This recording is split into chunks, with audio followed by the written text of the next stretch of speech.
There is so much we do not understand about the horticulture industry as hobbyist plant friends. I have recently begun to understand this as I feel like I've kind of infiltrated the horticulture industry as I've started speaking at conferences and meeting more businesses in the space as this podcast has grown. I actually speak to the industry about you, the customer, the consumer. I'm like your biggest cheerleader for the industry. But usually when I talk to someone who's in the horticulture industry, when I go to these speaking opportunities, my jaw drops when I learn about how much love and effort it takes to get the plants we love to the garden centers, to the plant shops, into our homes. There is so much more that goes on behind the scenes that you can ever dream of. And today, Leslie Halleck, a favorite guest of the podcast, is pulling the curtain back to help us learn about how the horticulture industry works and how you might become a part of it.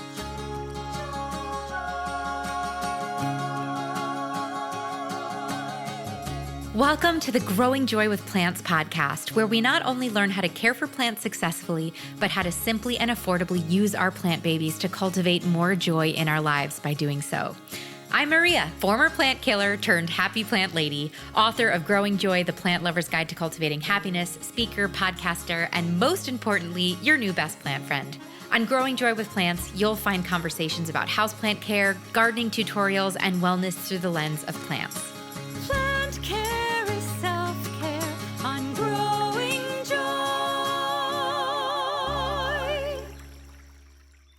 Hello, plant friends. Welcome back to Growing Joy. If you're new here, I'm Maria. I am here to help you care for plants and grow joy while doing so. And if you're old here, if you're a repeating listener, welcome back. I'm so excited to have you and be a part of your weekly plant parent journey. And if you are a repeat listener, you probably know Leslie Halleck, an amazing horticulturist, friend of the podcast, founder of Halleck Horticultural. She's amazing and my plant bestie. And today, she's not talking to us about understanding light or pest prevention. Leslie is talking to us about how to join the horticulture industry should we want to change careers. So a lot of people hit this moment after they start caring for plants successfully. They actually want to turn their passion for plants into a career change. They want to be engaging with plants on a daily basis as their job, as their life. And I know that can feel overwhelming, but there are so many different ways that you can work with plants on a daily basis as a living, and you don't have to be an influencer, right? Most people think that you have to start a Plantstagram account and be an influencer. And although I 100% support starting a Plantstagram account, please get online and show me all your plants and show me everything you know. It's a really hard professional lifestyle. Take it from me, as I have built a media company in this space. It's taken me 7 years to do this and do this full time. Influencing is not necessarily the way I would recommend you starting a career in horticulture. If you want a career with job stability and benefits and all of those things, there are tons of other amazing ways that you can make a full-time income and impact so many people through your passion for plants. And Leslie, who has had a decades-long career in the industry, she's done almost every job in the industry, walks us through today all the different ways that you can work in the industry. But more importantly, this episode is really insightful in how the industry works. It really opened my eyes up to it. And if you find it interesting, let me know, and maybe she'll come back on. So without further ado, here's my dear friend, Leslie. It's the interview we've all been waiting for. Business talk with Leslie. I'm so excited we are finally having this conversation. Welcome. Hi. It's a hot topic, is it not? It's a hot topic, and I bring you on to this podcast because you're amazing, but also because I feel so lucky that I get to text you with my personal plant problems, and you're the best educator, and I want to share my wealth with my audience. But I also have felt so lucky that I've had you as a friend who I can call and ask questions about the hort business, and you teaching me so much about the hort business that I haven't understood as I've built a business in this space. And I'm so excited, Leslie, that we're just going to have a full chat about how to become a professional plant person that isn't an influencer. There's so many opportunities, and you're the perfect person to talk about this with. I'm freaking out a little bit. Well, it is essentially what I've spent my 30 plus year career doing is certainly rooted in a passion for plants, but what I've done professionally really revolves around the business of horticulture. And I've never done a lot of advertising or promotion for my business. I didn't need to. What I've done is consumer facing education, right? In plants and horticulture. And so that's what probably most people on social media maybe know me for, not realizing that my business is B2B. My business has been supporting companies in the industry, as well as teaching students and career transitioners who have aspirations to work in the horticulture industry. And, my perhaps not popular take on this as a professional working in the horticulture industry is that, being a social media plant influencer is not actually being a professional in the horticulture industry. And we can talk about why. Yes, agreed. We can talk about why there is a huge disconnect between consumers and sort of the plant influencer culture on social media from the actual inner workings of the horticulture industry, which can make it very challenging to really understand how all of it works and to start and maintain and grow a profitable, successful business. We can talk about kind of what happened with the plantdemic, if you will, and I can offer insight there. But yeah, it's kind of time, I think, to have some really pointed conversations about the realities of how the industry works and how to, in this market shift we're seeing right now, evolve into a real plant profession from what was perhaps an amateur passion. Yeah, I think the biggest thing now, as I've been a full-time entrepreneur at this for a couple of years, is I've been in awe of how little the consumer knows about the horticulture industry, as I've now gone and spoken at some of these large horticultural conferences, and I've learned about like the back end of the business, and I've interviewed more entrepreneurs. It's kind of wild how little we know. And I go to an event like Cultivate or an event like TPIE, which is focused for hort professionals. And I'm like, oh my God, I have no idea about this industry that I'm kind of speaking in or speaking to or championing the consumers of. But it's so fascinating. But before we dive into that, because I have so many questions, I want to break down so many different things. Let's talk about the fact that something that people might not know about you is you have had what feels like to me almost every single job in the horticulture industry available to someone. So over your 30-year career, can you break down what you got your degrees in and then all of the different sectors of the industry that you've worked in? Sure. Now, there are so many unique niches within the horticulture industry that, of course, I could never have jobs in all of them. So many things you wouldn't even think of are professions in the horticulture industry. It's a huge billion-dollar industry, subset of the agriculture industry. And so, yes, I have had a very wide and varied career, but even that is scratching the surface. So, I actually started out as an art major, right? I was going to be an artist. That was what I was going to do my whole life. I spent 2 years as an art major at university, but I always was surrounded by plants and gardening and was gardening and taking care of plants from childhood on. I was very active with, my mom and neighbors. So that seed of a plant passion was always there, and it germinated while I was in college. So at 18, I kind of just started getting this pull towards plants. So long story short, I decided to change my major to botany. And at that time, I thought I would potentially work in plant research and plant ecology.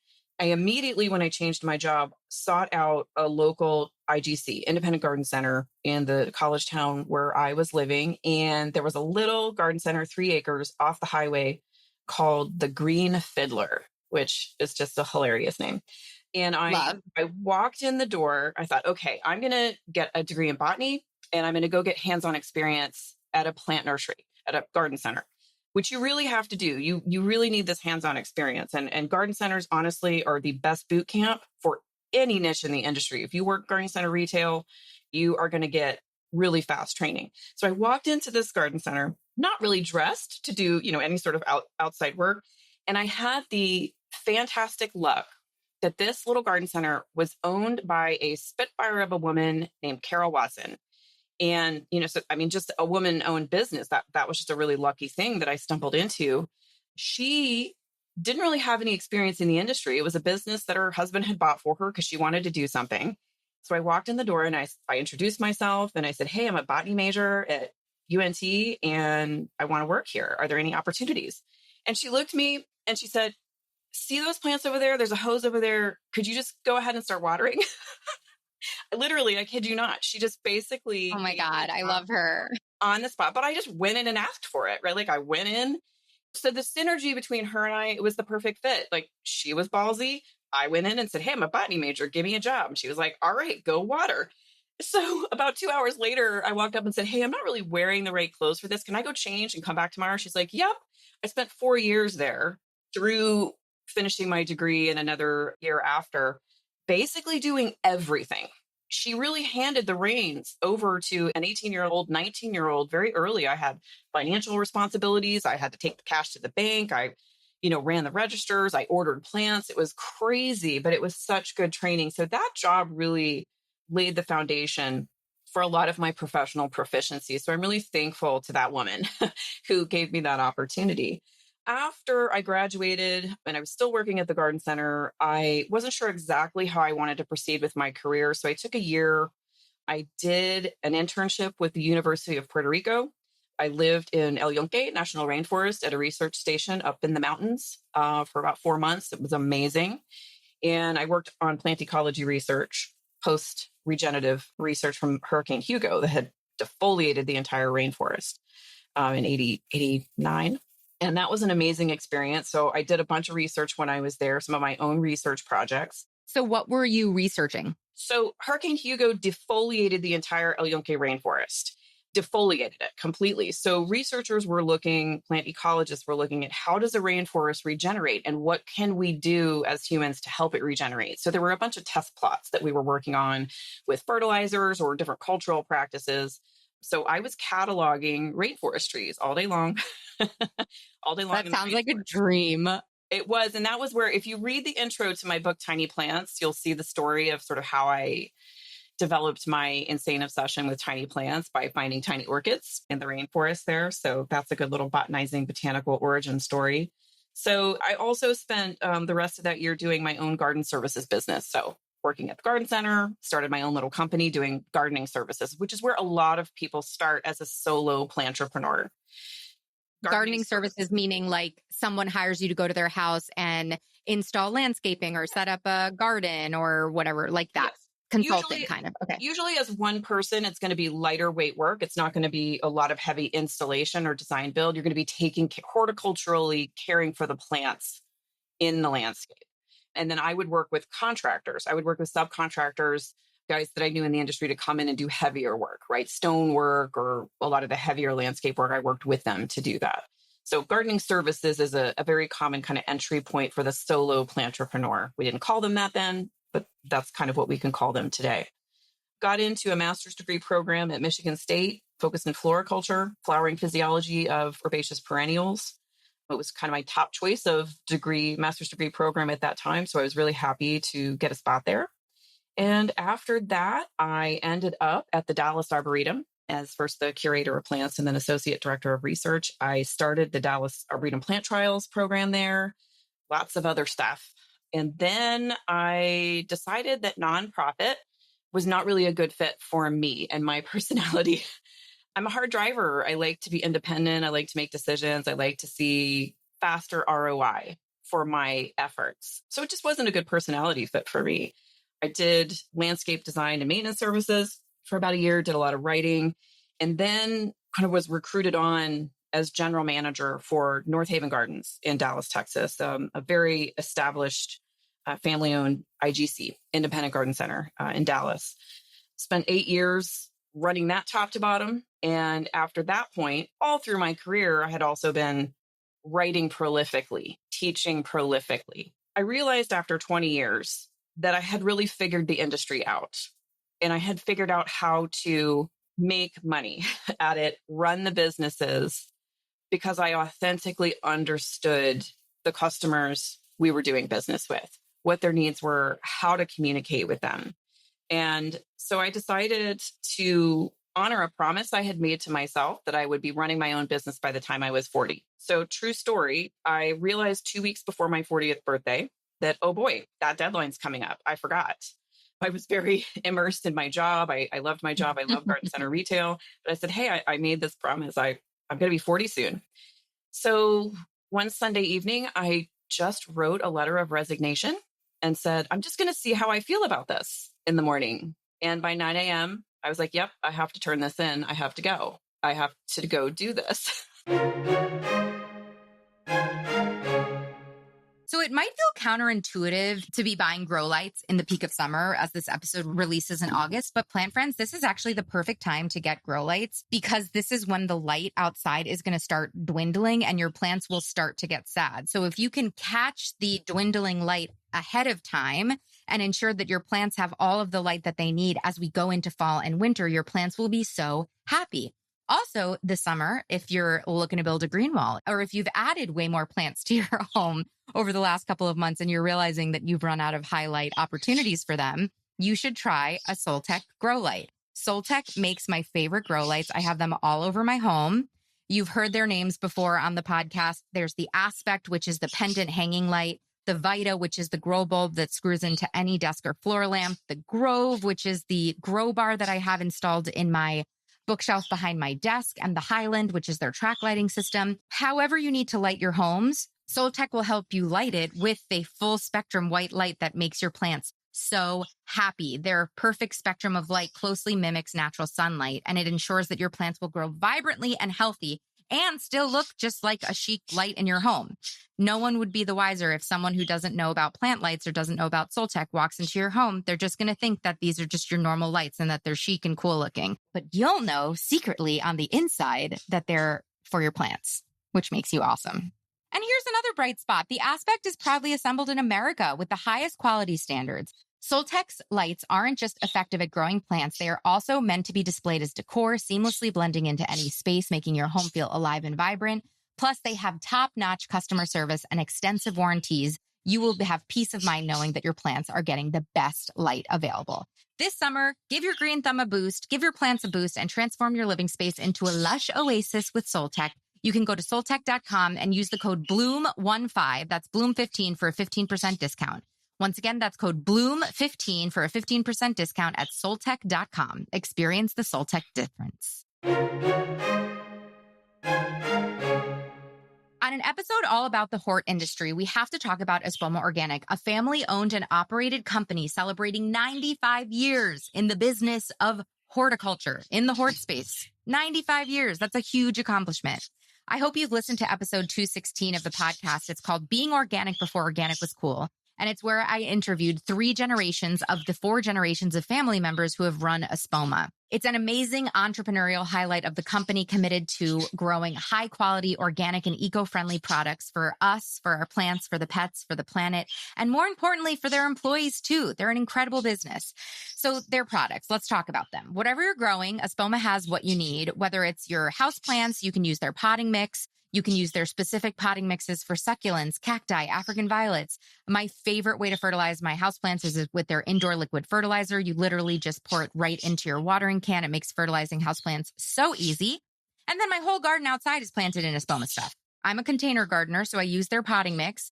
I planted all my plants up with Biotone starter, and then I've been fertilizing with their Garden Tone and their Tomato Tone. But whatever you're growing, they have an entire line of fertilizers called their tones that are specifically for whatever you're growing. So they have Tomato Tone, Garden Tone, Rose Tone, Bulb Tone. Whatever you're growing, they have like the perfectly tailored fertilizer for it. They also have great composts. They have 100% solar-powered plant, zero-waste manufacturing, and eco-friendly packaging. So to learn more, go to espoma.com to see where their local dealers are to you, or you can go to my show notes and go to my Amazon storefront with a list of my Espoma favorites. Thanks, Espoma. Wow. And you didn't have existing consulting clients at that point? Nope. I had, wow. No, I, of course, thought what I would do naturally would be horticultural consulting, which I had also been doing on the side for many years, consulting horticulturally for properties and projects. So I thought that that was the natural course of what I would do on my own. But as soon as I made that jump for myself, this is what always happens. When you make a big decision and you take a jump and you conquer fear, there are usually epiphanies that happen about what you're really meant to do. And I had that epiphany. I gave them a 30 days notice. I recruited my replacement and I wrote an entirely new business plan, completely different. I said, why am I going to go do horticultural consulting, which I still do? What I'm really, really good at is the business of horticulture and marketing and communications. And that's something that we really honestly don't do a great job of in the horticulture industry. So I thought, well, why don't I contract myself out to other industry companies to help them with these things so that they can become more profitable? And I had 3 retainer clients on my docket before my last day of work at North Haven. I didn't have a day off. That's amazing. I didn't have a day off between the two. And I just kind of ran like crazy. And so for the last 12 years, I've been running my company, Halleck Horticultural, doing a lot of different things. I call myself a philomath. That means somebody who is a constant student in many different disciplines. I love to learn. I love many different topics. I don't feel like that success in a profession or a business is a one lane prospect, at least not for me. I travel many roads at the same time to do what I like and to be successful. And so in my business over the last 12 years, that's what I've done. I've done horticultural consulting. I've done primarily business development, sales strategy, planning, marketing, you name it, with a lot of companies in the industry. And then 2 years ago, I said, I've done this. I've been really successful at it. And I'm turning 50 soon. So here we are, another benchmark birthday. I need to take a break.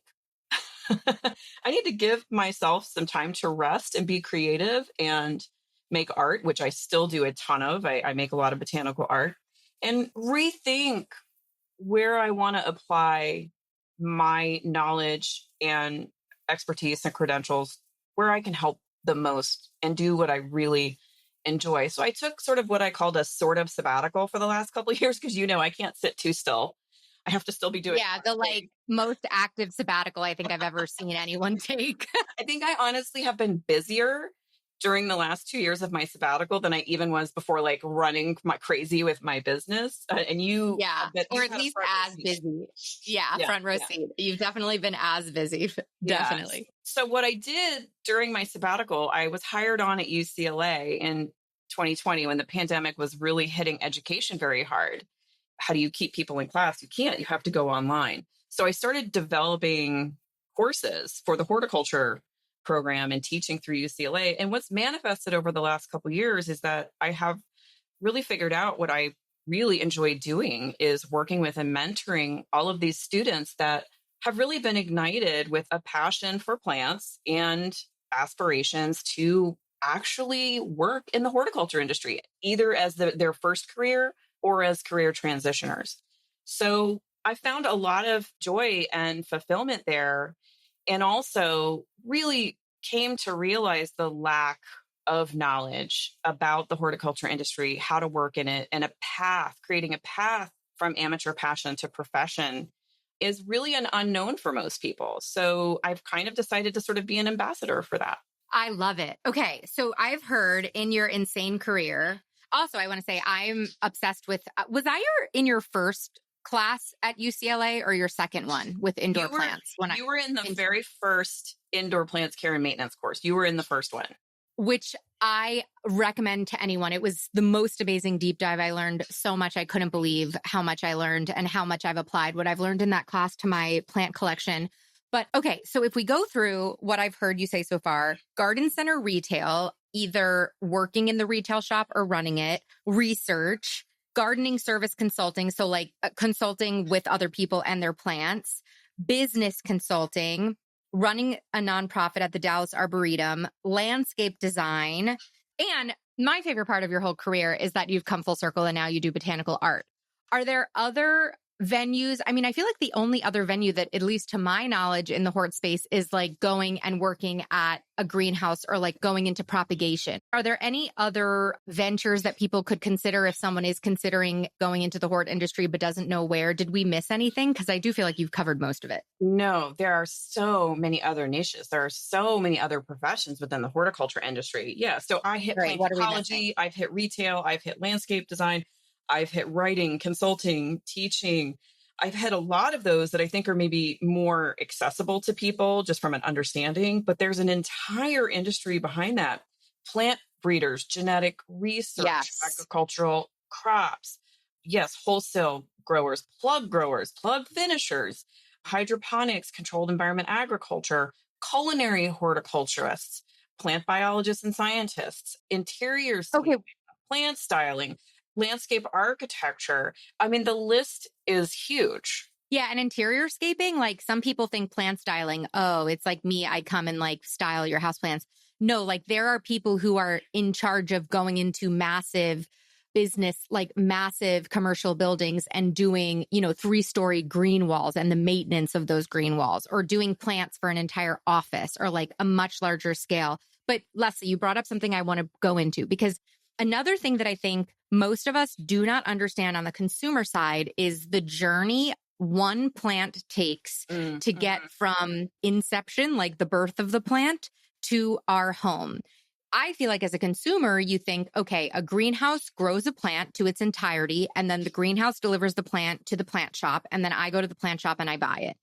And this is, I think, the thing that's blown my mind the most about the hort industry is like, no, no, no, no, no. That plant has seen multiple greenhouses, multiple, so can you walk us through like the life cycle of a plant, and also how, so let's start there. The life cycle of a plant. Can you walk us through that, and how many different people and expertises are required to make that happen? Well, there are many paths. So there's not one straight line. So as being my student, and my students will hear me say, it depends.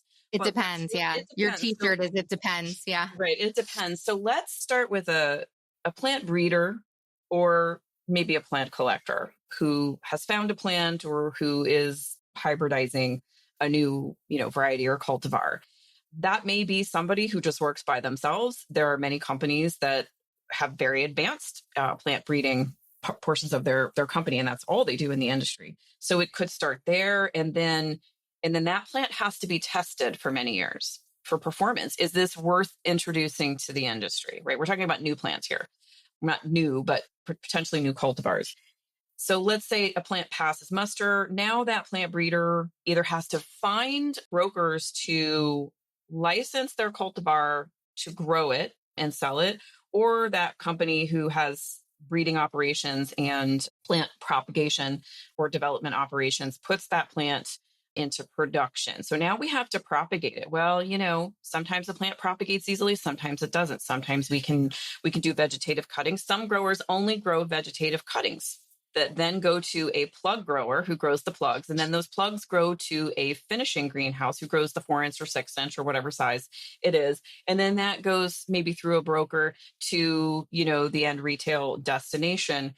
Maybe that plant is going to get propagated via tissue culture. So they have to be propagated in a tissue culture lab. And then they have to go to a finishing grower. And then they go to retail. Some plants go to auction, right? If you've looked into the cut flower market, which is a whole nother part of the industry. So floristry and cut flowers, there's many professions within that world. There's also a lot of communications and marketing. So there are companies in the industry that do all horticulture, that just make tags. They write information about plants and they make marketing. They make signage, they make tags. So there's a ton of work that has to go, and cost, mind you, that has to go into tags that go into that plant pot. There are the pot manufacturers. There are fertilizer manufacturers. There are growing media manufacturers. There are technology manufacturers that make sensors that give you all the environmental data that you need for the greenhouse to grow those crops. The list is endless. The inputs are endless that go into this process. Then there is the consumer marketing that has to be done, the education to the consumer, right? So the person who's buying the plant.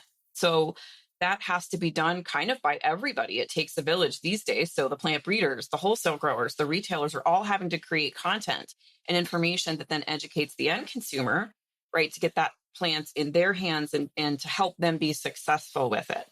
It can be a very long path for an individual plant. And I will say that, unfortunately, the cost and input and all the work and all the years that can go into it. I mean, think about a tree. If you buy a shrub or a tree for your landscape, how many years has that plant had to be grown and watered and taken care of and, manually cultivated for years, and you want to pay $10 for it? There's a huge disconnect between the understanding of what it takes. Same goes for food and food crops and food agriculture, right? What goes into it to get it into your hands. There's an interesting divergence between actual work and input and costs and the perception of value of plants and gardening products by the general consumer. People don't understand how long it takes to grow out a plant to get there, because especially with social media, like I remember when I got into plants in 2018, it was all about the Failla peperomoides. And getting your hands on a Failla peperomoides back when I was starting was like basically impossible. They were going for $50. I mean, same as Thai constellations. So we went through this phase where social media drove this demand very quickly, but greenhouses couldn't support it. So they were expensive. But then as the greenhouses finally were able to propagate and grow them out and get them, and now you can go get a Failla peperomoides in Trader Joe's for like $2.99 because now they're so like mass distributed. But 3 years later, when you see the Failla peperomoides in Trader Joe's for $2.99, you're like, oh my God, I spent $60 on one 2 years ago. Yeah, that's frustrating, but it's also like, that's how it works, right? And it takes 3 years to cycle it out. I feel like the biggest controversy lately has been, like this whole Thai constellation. We won't name names, but like the whole Thai constellation controversy of like, they used to be so expensive and now they're mass available for $20 and people are almost mad about it instead of excited. But like, I don't know. What do you have to say about that? It's a dichotomy. It's a frustrating dichotomy. And I will say again, there's a big disconnect. So the drive that you see on social media, plantfluencers and consumers on social media, I will honestly say it's almost not really part of the actual or conventional horticulture industry. It's sort of its own separate entity and sort of self kind of fulfilling structure with a lot of folks who maybe don't really understand the ins and outs of how it works. So a lot of the demand, right, that happened in the plantdemic with houseplants, it happened within that capsule of social media. That demand blew up. A lot of people, right? So Failla pepperoni is great example. That used to be in the trade. Like a lot of this, none of this is new. So, 70s, 80s, that plant was everywhere. And then it just fell out of fashion, as always happens with different plants and species within the plant and gardening industry. Trends come and go, and a plant might seem new to you, but it may have been in very popular rotation back in the 70s and 80s. And then just, people got bored of it and they wanted something else. Design styles changed in the 80s. Indoor plants became less of a kind of mandatory design element. And so, the demand for certain species fell off. So growers quit propagating it. And then what ended up happening is that a lot of growers just didn't have mother plants. They didn't have a source with which they could propagate. So it took a long time to get supply into the mainstream conventional horticultural pipeline. So all the folks out there are demanding lower plant prices, which can only happen when a plant gets in large enough supply that the price can moderate, which takes a number of years. It takes years to propagate. And a lot of tropical plants are very slow to propagate too, or difficult to propagate vegetatively, or they have to be tissue cultured. So it takes, or they can't be tissue cultured, right? And so it takes longer to propagate them, which is in the case with Thai constellation.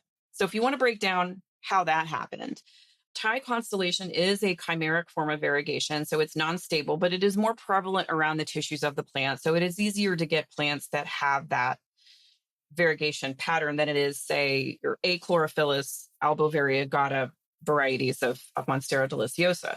So my understanding of how that happened in the industry was that kind of one company had the bulk supply of tissue culture Thai constellation that was sold.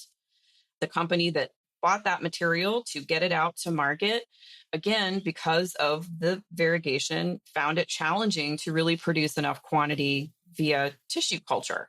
So not enough of it came to market as fast as people wanted. Now that is much more available, you have the same people kind of frustrated or complaining that prices are too cheap and now you can get it everywhere. Well, which way do you want it? Do you want, things are going to come and go. And what happens to be the rare plant of demand today won't be tomorrow. So you have to pivot. If you're a small business or a plant shop, you really can't complain, or you shouldn't be trying to compete with larger vendors. You need to move on to the next thing that you can do as a small business that they can't. So, on the one hand, if you want prices to be low and affordable, those plants have to be in large enough supply in the conventional horticulture market. The hobby grower, amateur, small boutique sort of social media arm of plant growing, which is really not yet a part of the mainstream horticulture industry. The way that you can survive and thrive is to continually pivot and change, right? And grow things that they can't. But to do that successfully, savvily, and profitably, you really have to understand the inner workings of the horticulture industry and running businesses in horticulture, and how that pipeline of collection or breeding, propagation, growing on, finishing, marketing, and sales, how that works. Yeah. Totally. And I think it's really sad that in, the pandemic, I think we saw a lot of people launch businesses. And I feel like in the last 6 months, every time I open my social media app, it feels like another business is closing, another business is closing, another business is closing. It's one arm of its business down. What are the largest mistakes that you see aspiring plantrepreneurs making that, I guess it's twofold, right? Because there are general mistakes you can make with or without the pandemic. And then I think there were like pandemic specific mistakes that people made. What are the most common mistakes you're seeing? Well, you and I had a lot of conversations together as the pandemic was on its way up throughout it. And then, now on the other side of it. And I know one of the things that I kept telling you was that most of these businesses are going to fail. Most of the big businesses that launched are going to have to hard pivot because they didn't exist in the horticulture industry and with the mainstream gardening consumer before this. This was a bubble. It was obviously an opportunity, right? It was an opportunity for people to capitalize. A lot of people jumped in. There were a lot of unscrupulous people that jumped in to make a profit off of uneducated, unknowing customers. But there were also a lot of people that authentically just wanted to do this and have a good business and sell plants and jumped in really not understanding, again, the industry or really understanding how to run a business that is dependent on live inventory, manage that live inventory, price it properly, and market it properly. And I think that's one of the biggest mistakes that I saw of people going in. You don't know what you don't know, right? Until you start a journey. Yeah. But I think there was a lot of education and advice missing for a lot of the people that got into it. I think there were a lot of misperceptions and about expectations they could have about what they could charge, how to price, the infrastructure that's really required, the labor that's required, and marketing, really. And I also think another mistake is that not seeking out joining the horticulture industry to be able to take advantage of the huge network of resources, growers, connections, organizations, right? Networking, kind of staying separate or only social media based, you're missing out on really taking advantage of the infrastructure of the industry and really learning how it works and how to price and market yourself. So I think price perception is a big issue for existing companies in the industry, but I think it really hit a lot of the new plantrepreneurs and plant shops really in the face in this pandemic process. We are back to, if you look at economic data, if you analyze the industry, we're essentially back to pre-pandemic flow, pre-pandemic conditions, pre-pandemic mentalities, pre-pandemic approach to spending within the horticulture industry. And I see a lot of the smaller plantrepreneurs and plant shops that are still alive or maybe failed. I use the word complaining because I only use that in terms of that they just may not be educated on the why behind what's happening, but complaining that it's impossible for them to compete with bigger growers, on real plants, et cetera, and that their margins are too slim. And I'm going to argue your margins are too slim because you don't really understand how to do this work within the industry. And you don't understand how slim margins are for a lot of people, big growers included. There's not enough time, obviously, for me to get into that here on an episode today. It's a very complex, nuanced. Yeah. Margins, it's not easy to replicate because your stock dies and gets sick and comes in with spots and whatever. Like, you can't base a plant business off of a merch business or a clothing business because like that sweatshirt that you're selling is never going to expire. Whereas, plants, you've got a couple weeks to turn them before, they're going to start being unhappy in your plant shop. It reminds me of, and I don't remember if we talked about this publicly or privately with Espoma, but we had Espoma on for a conversation about how they've kept their business running for 95 years. And they were saying like, now it's so trendy to be organic and people are struggling to like make their products organic and keep their margin, but they've been organic from the beginning. So they've built their business with those margins. Like, they're not struggling as much because they're like, well, this is just something we've always done. It's always been our integrity. Like, this has just always been how we do it. But these companies who are now chasing the organic trend are struggling more because they don't have those margins built in. It's not just, the margins are reliant on your messaging and your marketing. I mean, ultimately, it comes back down to the people that you're serving, right? Who are you serving, and do you know how to communicate with them? Yeah. Right. So Obviously, there's a lot of infrastructure, a lot of understanding of supply chain, a lot of really savvy buying skills. Honestly, if you want to be successful in this industry, savvy buying skills, both for live good and hard goods, are crucial. But it's also marketing and communications within the context of the hort industry and understanding the plant and gardening consumer, which you're not going to get from most mainstream marketing blogs, websites, anything like that. There are, of course, core principles you can use, but they don't always apply directly to these consumers. So it's a really interesting process. And yes, Espoma, it's not really just about their margins. I mean, obviously, part of that is their infrastructure has been in place for a long time. So when it comes to getting their raw resources and their supply chains, they have a really established historical infrastructure, but they also have a very established, long running brand identity. Yeah, totally. Marketing voice. And that, I would argue, is what keeps their margins on target. Totally. No, Right? totally. And that's the marketing side of it. I mean, you really do need such a skill set.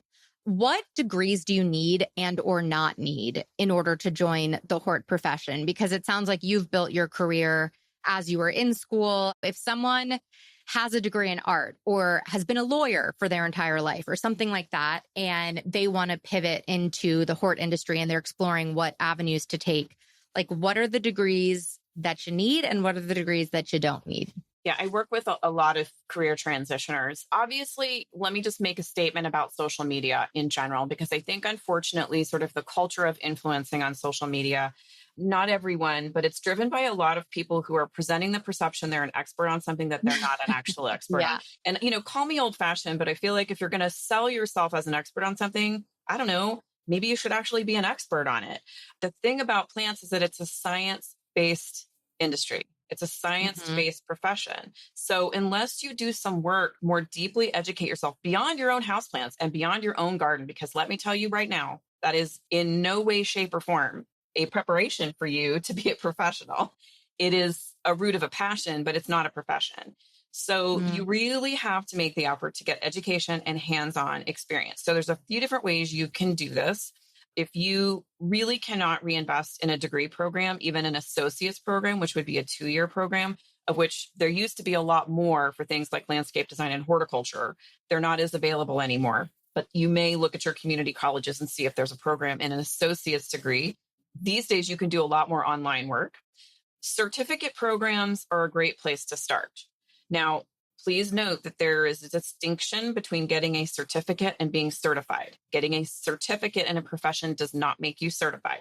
That's a whole nother level of professional advancement. But getting a horticulture certificate, like I teach for at UCLA Extension, usually it's about 2 years. We do all of ours is accessible online now, and it gives you a good foundational education in plant topics and whatever you're interested in. And it shows potential employers that you've spent time getting educated. It's a way to open a door for you in the industry. It also helps you figure out what you do or don't want to do in the industry as a career transitioner. So that is a good starting place, is a professional certificate in a particular, discipline like horticulture. So that's one step. An associate's degree would be another.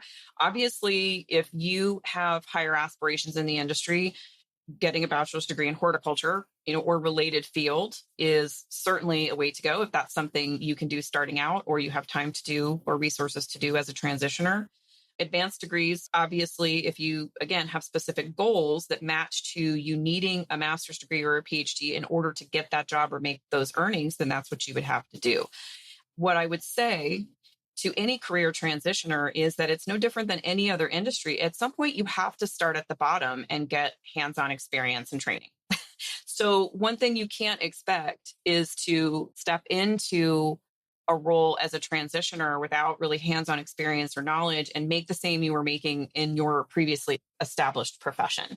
You're going to have to put in some grunt work, right? But getting educated will help you do that. And certainly going through a program, a certificate program, what that does is that connects you with actual professionals in the industry and opens up the whole world of networking for you.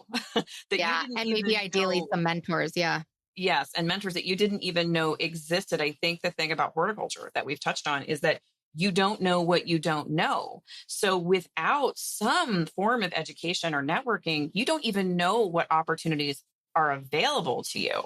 You don't even know. Now, there are also ways to advance your career just by starting with hands-on experience, right? Like getting a job at a garden center or getting a job with a landscape company.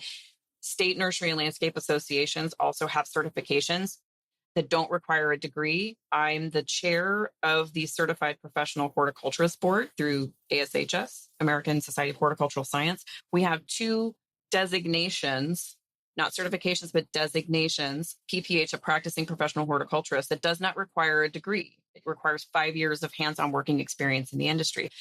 Oh, wow. That's cool. Yeah, there's a lot of resources, and I teach about a lot of those resources in my classes. Yeah, no, totally. Because you really are going into a whole complete different world. But it's interesting that there are so many options. Yeah. I mean, I know I've taken a bunch of classes at the New York Botanical Garden. I've taken obviously your class at UCLA online, which was amazing. And then the New York Botanical Garden has a lot of, you have to be in person for a bunch of them. Yeah, New York Botanical Garden and Longwoods Garden, okay, they both have 2-year professional horticulture training schools. Yeah, New York Botanic Garden, they do a lot of open courses, just like UCLA does, for anybody who wants to register, but they actually have an in-person 2-year hands-on professional horticulture training program. So that would be another great option for somebody who wants to transition or wants to start a career in horticulture, but maybe doesn't want or yet want to get a degree. So both of those programs, Longwoods, New York Botanical Garden, are both good options. UCLAX, we have the 2-year horticulture certificate program. If you have a lot of time and you're aggressive, you can do it in less time. And there are a number of other online certification or training programs now available across the country. Too many to list here in our time. But again, you have to make network connections, I think, usually within the industry to really even figure out all of this stuff exists. I mean, I feel like even as I've just networked in the industry, as I've been at these conferences, it's like every person I meet, I'm like, whoa, I had no idea that. I had no idea that was a role in the industry. It's like, it's so interesting. Exactly. I mean, you can get into landscape restoration and plant conservation. Or native specific plants. Horticulture therapy. There are so many different niches and disciplines. The thing I'll remind everybody of is that it's all science-based. So you do need to learn some basic language of plant science, how plants grow, how to cultivate them, how to care for them. Especially if you're going to give advice on such things, you actually need to know what you're talking about. So getting some plant gardening horticulture education, beyond a master gardener certificate, which is not a professional training program. So I will just say that right now. Let's talk about master gardener. Yeah. If anybody wants actually to transition as a professional into the industry, that might be a good place for you to start. If you want to do volunteer work, if you want to engage in your gardening community, it's an outreach volunteer program through extension agencies, but it is not a professional designation. You may not use that name to sell your services. And it is not a training program. It's introduction to gardening information, but it's not going to prepare you to be a professional.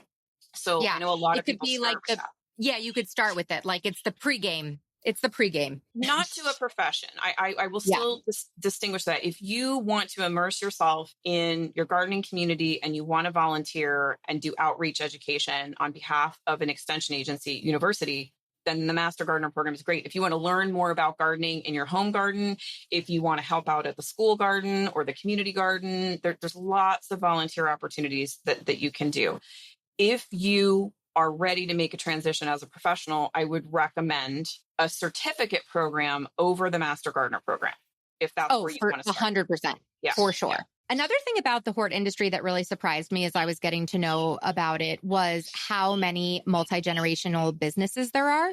Yes. Are there any other, shocking isn't the right word, but are there any other fun facts or interesting things about the hort industry that, the consumer might not know? It's really interesting because it's such a big industry, but it's very insular, as I think has been alluded to, right? It's kind of a mystery to the public, if you will. And I think that's because, plant people kind of just want to do plants.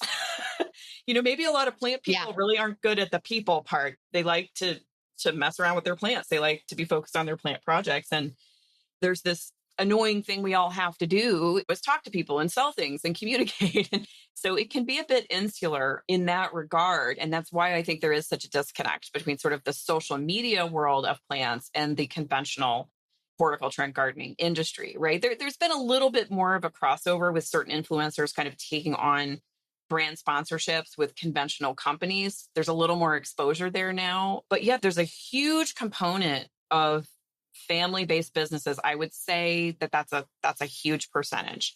It's family-owned businesses, and that can, I think, sometimes make it a little bit more challenging for new entrepreneurs, right, who want to start. Yes, I would say that too. Yeah, I think, and even professionally, it can make it challenging sometimes for you as a professional to move up in a company that has the intent of passing on those roles or company to family members, right? So that's a particular interesting challenge within the industry that I can speak a lot to and help people with as well. So I think the biggest surprise is probably just the depth and number of different professions and industry niches that are available to people. And I would also say the industry really needs new people. There are a lot of opportunities and a lot of recruiting demands within the industry. There's just not necessarily a lot of marketing of that to the general consumer. So there's quite a lot of opportunity in the industry that people are unfamiliar with. I think the catch-22 about it is low price perception. I think the thing that we struggle with in the industry is that, people want cheap plants and cheap gardening products, and they expect most gardening information and advice for free. Which, that's one of my soapboxes is that, sorry, for the most part, you got to pay for my time because I've got a lifetime of gardening information stored up in my brain. You want it. That's the supply and demand. I shouldn't have to give you that for free. So I think the nature of plant people is we want to be generous. We want to share our information, but that gets us in trouble when it comes to earnings. And that way, sort of, there's a low perception of earnings in the horticulture industry as well, driven by a low price perception of what people expect to have to pay. So I think that's sort of the goal is to lift that up. I also want to say, and I'll get called out for this maybe, but especially if you're a woman, as it's also a very male dominated industry. Oh, yes. Well, that I'm a very vocal, well-established women's empowerment advocate in the horticulture industry. Yes. So, that has not... You're my personal women's empowerment advocate in the horticulture industry, I feel like. It hasn't always made me terribly popular, but I don't care. My approach is that I'm not going to guard the one chair at the table that is perceived as saved for a woman. I'm going to pull up as many chairs for other women as I possibly can. And if people want to get mad at me about that, really doesn't matter to me.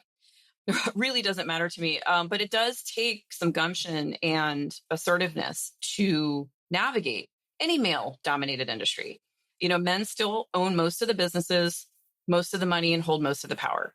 So it can be challenging for women specifically to gain access to the networking resources they need in terms of people who have power, money, and make decisions. So that's another really important thing to consider as you're navigating a career or starting a business. I'm running through my list of sponsors in my head right now, and I'm pretty sure all of my sponsors are owned by a man, if not a man and woman team. I have amazing relationships with women in the industry that work at these companies, but that is very interesting. And if you look at the stats for business entrepreneurship, women right now are predominantly starting most of the new small businesses. That is a fact. So fascinating. I work with a lot of those coaching clients directly. Yeah.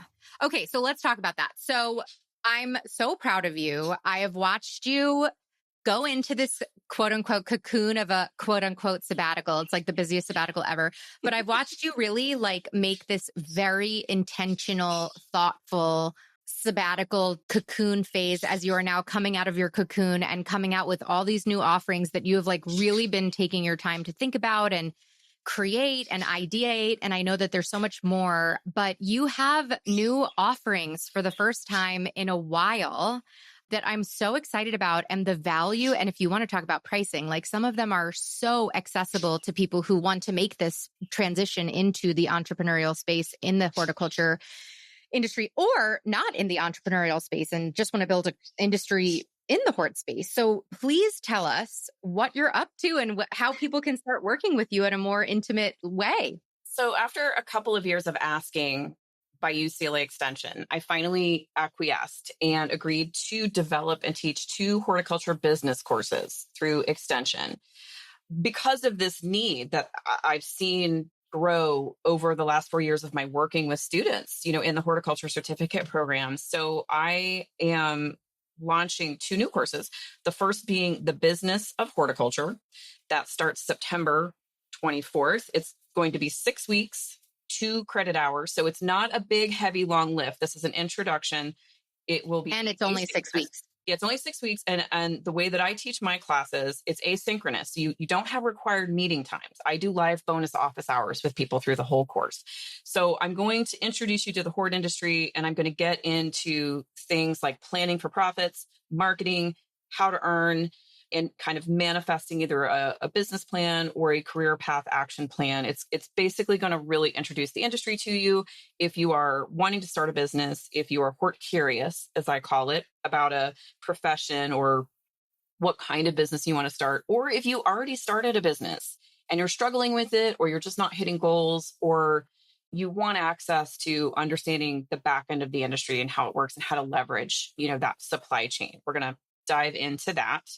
I'm going to be teaching a follow-up 6-week course in January that will run concurrent with my indoor plants course called The Business of Selling Plants.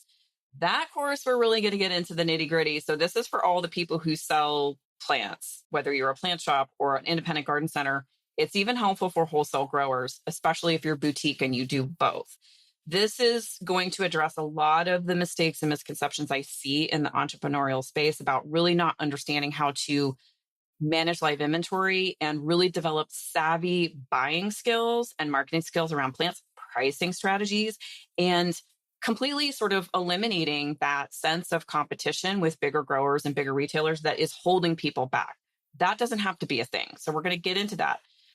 What I felt I needed to do alongside both of these courses, because I really have not been making my consulting services very available the last couple of years, is how do I serve this community of solo plantrepreneurs, micro businesses, or career transitioners in a really accessible, affordable way? How can I help them?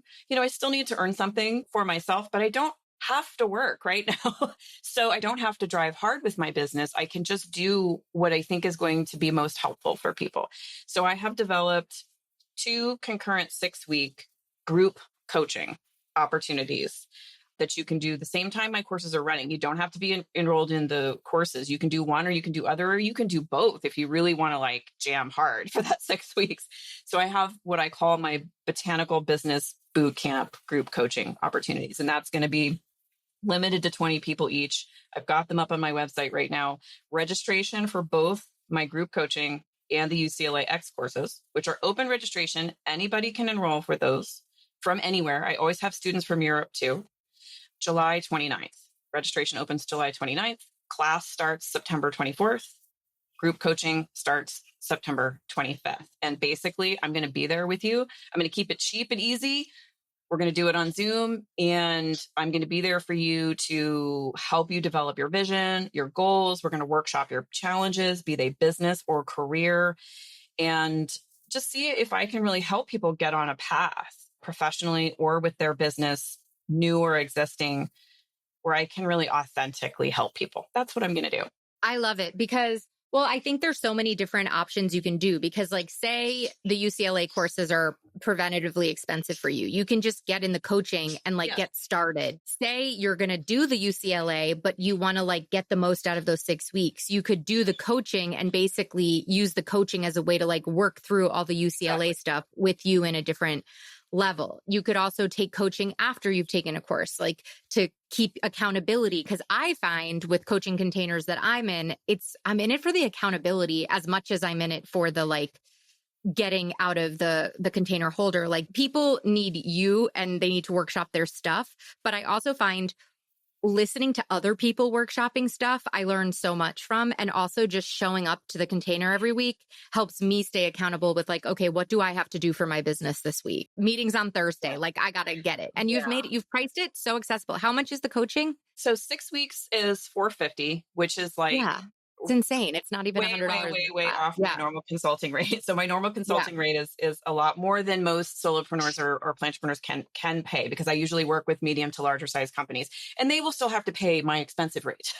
Those folks will still have to pay my expensive rate, but I do also do one-on-one consulting and coaching with folks. So if you just want a one-on-one with me, you can do that too.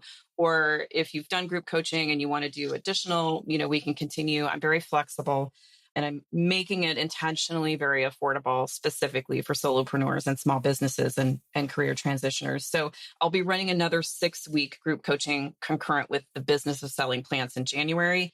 And then I'll run another one in spring when I'm teaching botany. Indoor plants will also be in winter. So I'm really creating these capsules, like you said, of accountability. I know sometimes people can get a little intimidated by group coaching, but they're very much like my office hours that I hold through UCLA. I mean, you're going to be able to bring your questions to the group. Nobody's going to be stealing anything. There's so much business to go around for everybody. And to be able to get really focused, strategic guidance. I mean, you know me, I'm a no BS kind of gal. I'm going to get to the root. Yeah. And you over deliver. I know these calls are going to go longer than you're scheduled. Yes. Like you're going to over deliver so much on all of these. So where can everyone find you? If they want to learn more, where should they go to learn more and register?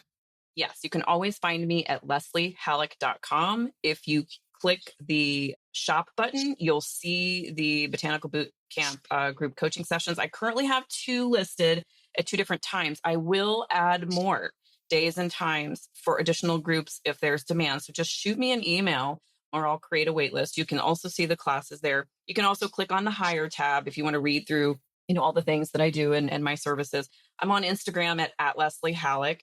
I mostly just post there about all my garden stuff. I give you botanical tips. I teach you about plants. I'm not an influencer, so I'm not like gunning for a bunch of traffic there. It's just a great place for me to communicate with people who are interested in those things. And then on LinkedIn, you can also find me at Leslie Halleck. So I would encourage anybody who is entrepreneurial or looking to make a career shift to really get on LinkedIn, connect with me there. And, you can drop me a line through the contact page or DM me if you have any questions about the courses or coaching. I'm happy to fill you in on all the details. Amazing. So proud of you, friend. Everybody, we will link to everything in the show notes and can't wait to have you back on the podcast sometime soon. I'm so excited. And I'm really happy to get into everybody's botanical business very soon. Yeah, love it. All right, plant friends. Such a good episode with Leslie. Please, if you are interested in transitioning into horticulture, go join Leslie's office hours, right? We're going to have links to her UCLA classes and her office hours, her boot camp. It's going to be so good. I'm so proud of her. She's so thoughtful in how she moves throughout the world. And really, I love this new season of her life, which is totally focused on helping the next generation of people enter the hort space. So love you, Leslie. Go follow her. All of her stuff is linked in the show notes. And I love you, plant friends. My door is always open if you have suggestions for upcoming episodes, upcoming episode topics. Do you have requests for stuff? Let me know. You can always DM me at Growing Joy with Maria or at Maria at Growing Joy with Maria. That's my email. I hope this episode was helpful. And as always, that it helps you keep growing joy.